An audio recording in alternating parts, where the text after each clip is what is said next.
Istilah body shaming makin sering didengar oleh publik. Body shaming mengarah pada ucapan-ucapan yang menyinggung seseorang terkait fisiknya. Sayangnya, body shaming ini sering dianggap sebagai obrolan biasa. Walau tampaknya sepele, ternyata ucapan mengandung body shaming bisa berdampak negatif tak hanya pada orang dewasa, tetapi pada anak pula. Yuk simak videonya sampai habis.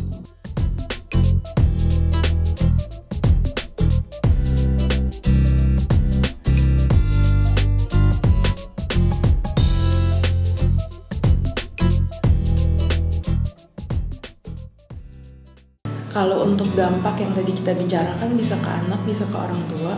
Kalau untuk orang tua sendiri misalnya, ketika kita melakukan body shaming itu ke orang tua yang memiliki anak, kok anak lo gendut banget, kok anak lo kurus banget. Satu, itu bisa menanamkan perasaan bersalah atau guilty feeling di orang tua.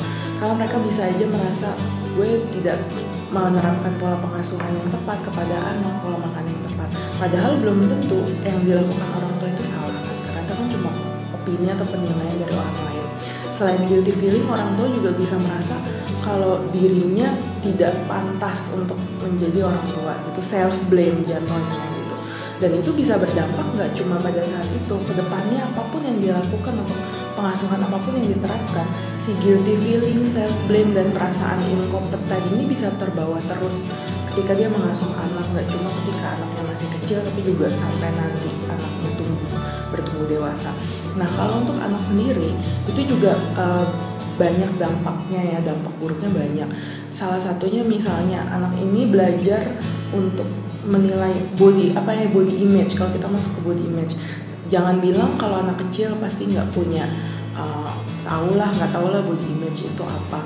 Mereka dari kecil itu sudah ditanamkan nilai-nilai yang seperti ini, body shaming dan segala macamnya, itu kan masuk ke mereka karena itu habit dan nilai yang sudah dibiasakan disebutkan. Mereka kenal hal itu, jadi secara konsisten kalau itu disebutkan bisa meresap ke dalam diri mereka, mereka punya gambaran tubuh atau body image yang buruk gitu. Mereka jadi punya kriteria atau standar tersendiri yang buruk, atau bukan buruk sih, tidak sesuai. Mereka jadi menilai kalau kurus itu misalnya salah atau gendut itu salah gitu. Jadi patokan atau standar sehatnya mereka juga jadi berubah atau tidak sesuai misalnya. Itu bisa jadi. Nah, terus juga masuk ke self esteem.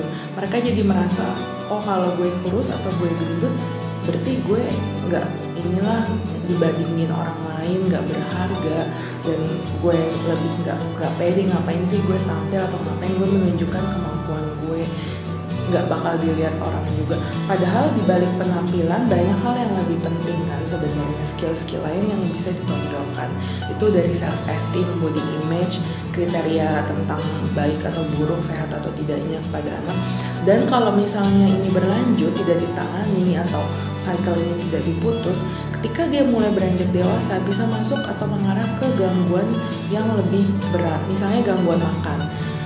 Kalau udah dari kecil kita melontarkan body shaming itu kepada anak, ketika mereka remaja bisa anoreksi, bulimik, bahkan mungkin binge eating. Nah, kemudian selain gangguan makan itu dari beberapa artikel atau penelitian yang bisa dibaca, itu bisa juga mengarah ke gangguan psikologis lainnya. Anak jadi depresi atau jadi ada anxiety atau kecemasan, karena kan dia jadi cemas kan terus-menerus fokusnya jadi berat badan, bentuk badan dan segala macamnya, gangguan makan, kecemasan, depresi, jadi merujuk atau meluas ke hal-hal lain yang jadi banyak istilahnya tumpukan yang tidak sehat